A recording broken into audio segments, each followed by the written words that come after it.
Hi everyone. So let's start with the first video on number theory. So we will start with the introduction. What is number theory?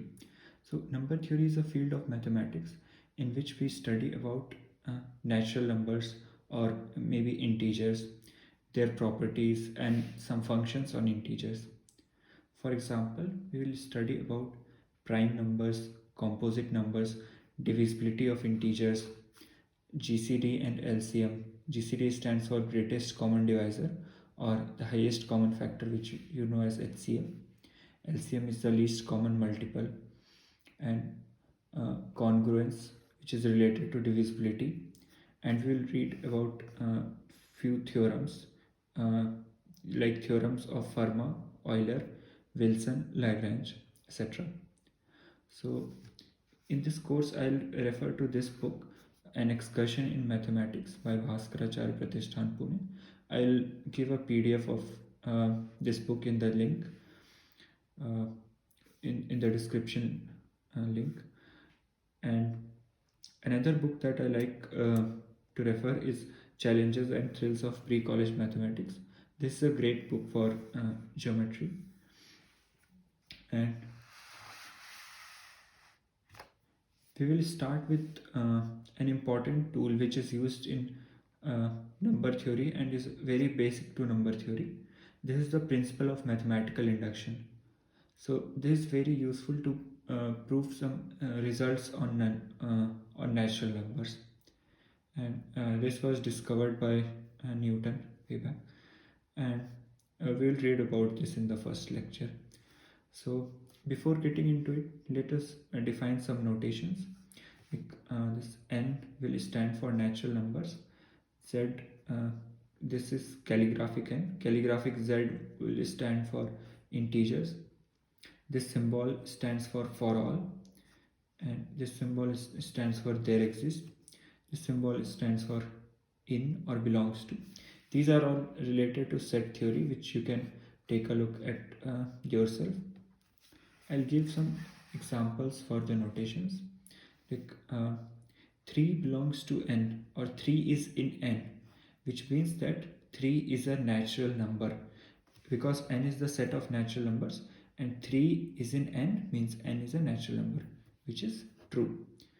-4, this belongs to crossed means does not belong to, which means -4 does not belong to n, or -4 is not in the set of natural numbers. So -4 is not a natural number. Another example is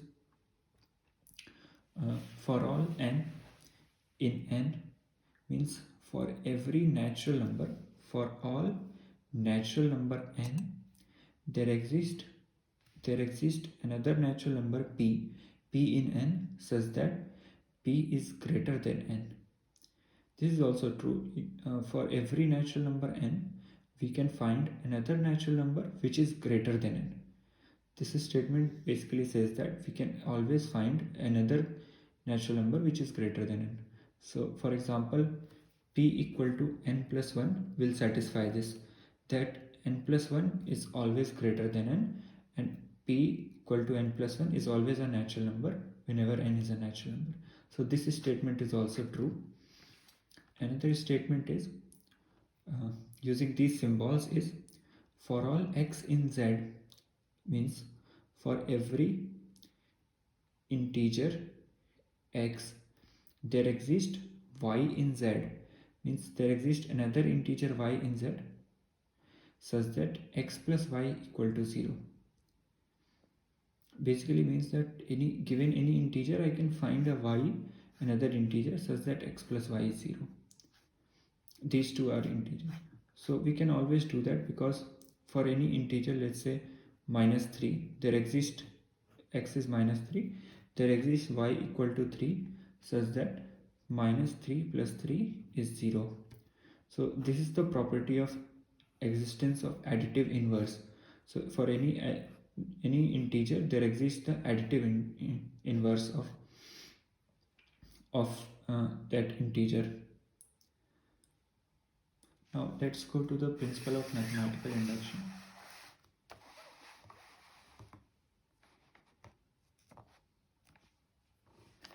So let's look at the statement of principle of mathematical induction. So let Pn be a statement for a natural number n. Suppose that P1 is true, and if Pn is true, then Pn plus 1 is also true. Then Pn is true for all n in n. So before looking at this definition, let us first understand the meaning of the word statement in mathematics. So statement means any assertion which is either true or false. So it will avoid ambiguous sentences. It could, any sentence which is either true or false is a statement. Example, an equilateral triangle is always isosceles. So this statement is either true or false, and since all equilateral triangles are isosceles, this statement is true. Hence this is also a statement. If n is even, then n square is even. If n is even, let's say n is 2, then n square is 4, which is also even. If n is 4, then n square is 4 into 4, which is 16. So n square is also even, and so on. For every even number n, the square of that number is also even. This statement is also true. In fact, we will prove this result later in the course. Another example of a statement is, if x equal to 5, then x plus 2 equal to 7. This statement is also true. If we set x as 5, we will get 7. Left hand side also. So this statement is true. This is not a statement. This says that n square is divisible by 7. Since we have not specified n, this could either be true or false. For example, if we set n equal to 7 here, then 7 square is 49, which is divisible by 7. But if we set n equal to 6, then n square is 6 square, which is 36, which is not divisible by 7. So this is not a statement. If x equal to 3, then x square is even. This is also a statement because this is a false statement. X square is, if x is 3, then x square is 9, which is not even, which is odd number. So this is a false statement. So these are statements. Fourth is not a statement. So coming back to the principle of mathematical induction. So Pn be a statement for a natural number n, which means Pn is any statement which contains the natural number n. For example, this could be a statement in a natural number n. This is not a statement in n because there is no variable n here. This is not a statement, so this is also not a statement in n. This is a statement where n is a natural number. Now,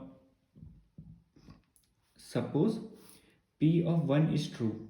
P of 1 is true means if we replace n by 1 in the statement, then the statement is true.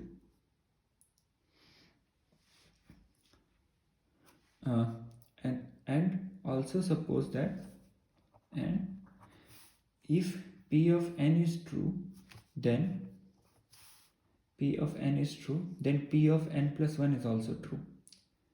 Which means whenever a statement is true for n, then that particular statement is correct for n plus 1 also, the succeeding natural number. Then the principle of mathematical induction says that Pn is true for every natural number n. So this is a very powerful statement. If we have a statement in n and we know that P of 1 is true, and whenever Pn is true, Pn plus 1 is also true, then we can say that Pn is true for all natural numbers n. Means it is true for all natural numbers 1, 2, 3, so on and so forth. Before understanding the principle in detail, let us look at an important topic, which is what does it mean to prove or to disprove a statement by counter example.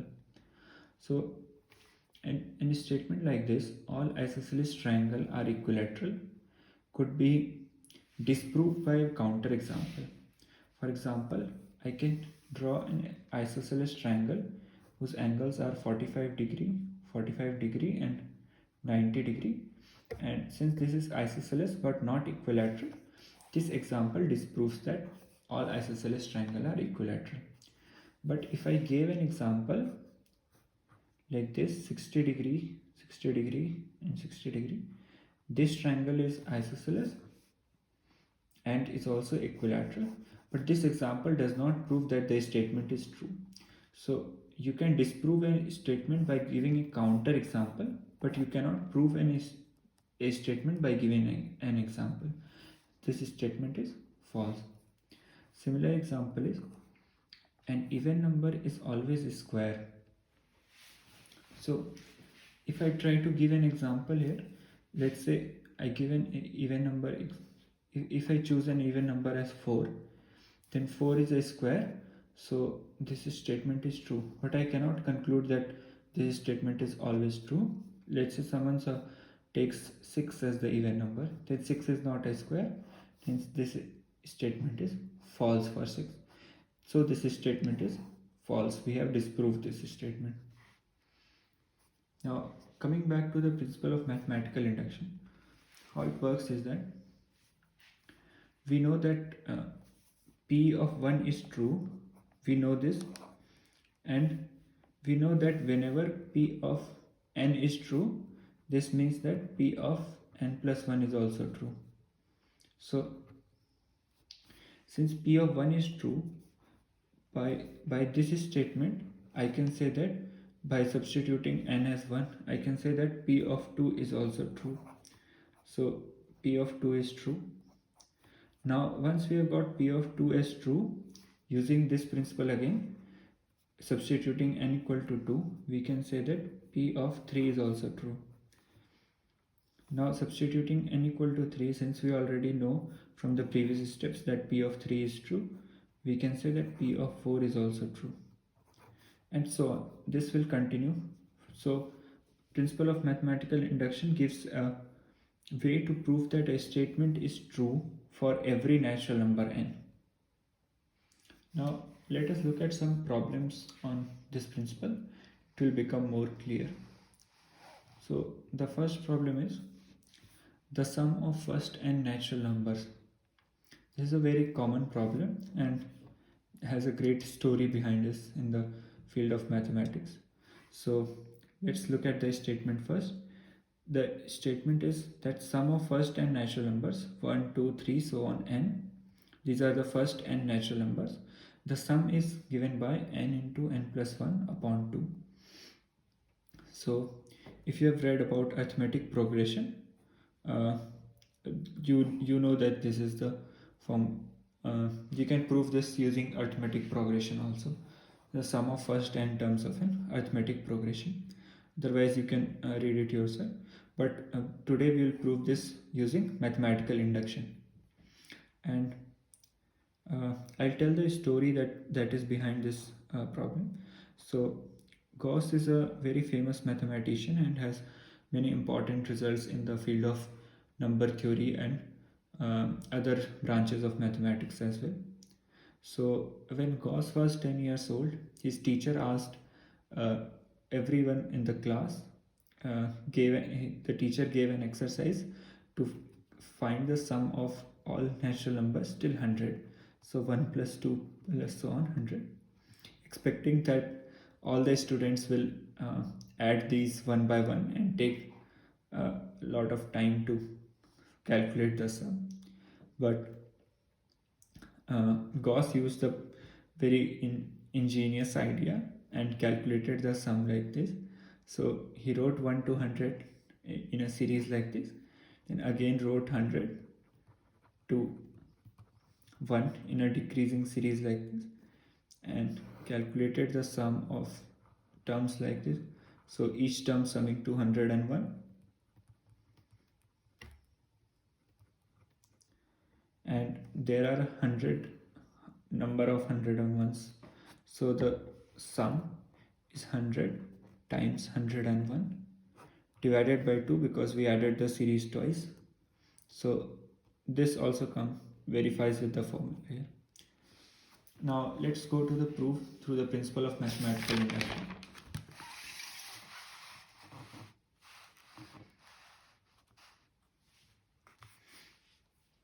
So there are two things we need when we want to prove a statement by the principle of mathematical induction. One is we want to verify that P1 is true, and the second statement is whenever Pn is true, we want to prove that Pn plus 1 is also true. Sorry. So let's first look at the statement P1 is true. So our sum was this 1 plus 2 plus n is n plus 1 by 2. So on the left hand side we have only one term when we have n equal to 1, which is 1. So LHS is 1. And on the right hand side when we substitute n equal to 1, we get 1 into 2 upon 2, which is 1. So P of 1 is true. So the statement is true for n equal to 1. Now suppose Pn is true for some n in natural number, that is 1 plus 2 plus n equal to n plus 1 by 2 is true for some n in n. Then if I prove that Pn plus 1 is also true, then I can use the principle of mathematical induction. I have proved P1 is true, and if I prove Pn plus 1 is true, then Pn plus 1 is true. If I prove this statement, I can use the principle of mathematical induction to conclude that Pn is true for all n. So let's look at what Pn plus 1 is.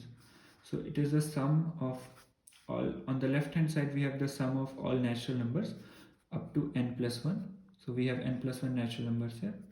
If we club the first n natural numbers together and calculate the sum first, then using the previous result, since we assumed n 1 to n sum is n plus 1 upon 2, we can put this here and n plus 1 is remaining, so we copy it over here and we get n plus 1. Taking n plus 1 common, we get this n plus 1 times n plus 2 upon 2. So writing it as like this, taking n plus 1 over here, so we get that the sum of first n plus 1 natural numbers is n plus 1 times n plus 1 upon 2. This means that Pn plus 1 is also true. So what did we show? We first showed that P1 is true, and then we showed that whenever Pn is true, then Pn plus 1 is also true. Hence, by principle of mathematical induction, we have proved that Pn is true for all n in natural number. Therefore, we have found the sum of first n natural numbers is n plus 1 upon 2. Let's look at another problem and we'll solve this using the principle of mathematical induction. So this is an inequality problem which says that 2 to the power n is always greater than n for all n in natural numbers. So we will look at the proof using principle of mathematical induction. So the first step is to verify that P of 1 is true, which we, looking at the left hand side, we have 2 to the power 1 equal to 2. The right hand side we have 1. So 2 to the power 1 is greater than 1. Therefore P of 1 is true. So we have verified the first statement, P1 is true. Next, suppose that P of k is true for some k in natural number. That is, suppose 2 to the power k is greater than k. Now, what about tk plus 1? So 2 to the power k plus 1 equal to 2 to the power k into 2, taking this 1 over here. So this is 2 to the power k plus 2 to the power k. Now using star statement, we can show that k plus 2 to the power k plus 2 to the power k is greater than k plus k, using star twice for each 2 to the power k is greater than k. And since k is greater than equal to 1, because k is a natural number, we can show that this k plus k is greater than equal to k plus 1. Overall, what we got is 2 to the power k plus 1 is greater than this k plus 1. That is, P of k plus 1 is true. So by principle of mathematical induction, p of k is true for every natural number n. So by principle of mathematical induction, p of k is true for every natural number n. That is 2 to the power n is greater than n. Now I want to explain how the principle works once again. So we have a statement which is true for 1. We have verified that this statement is true for n equal to 1, and we have proved that whenever this statement is true for n, this means this statement is also true for n plus 1. So using these two, since the statement is true for 1, n equal to 1, we can say that the statement is true for n equal to 2. And once we have showed that the statement is true for n equal to 2, we can also use again set n equal to 2 here, and we can say that whenever we can say that the statement is true for n equal to 3 also. So continuing this way, we can show that the statement is true for every n. So this is the main statement. P of n implies p of n plus 1. Whenever this is true, we can say that pn plus 1 is also true. And once we verify the initial state that p of 1 is true, we will put n equal to 1 here, we'll get p2 is true. We'll put n equal to 2 here, we'll get p3 is true. We'll put p equal to n equal to 4 here, we'll get p5 is true, and so on. So we'll prove this statement. So this statement is true for every n. That is how the principle of mathematical induction works. That concludes our first lecture. So let's meet in the next lecture.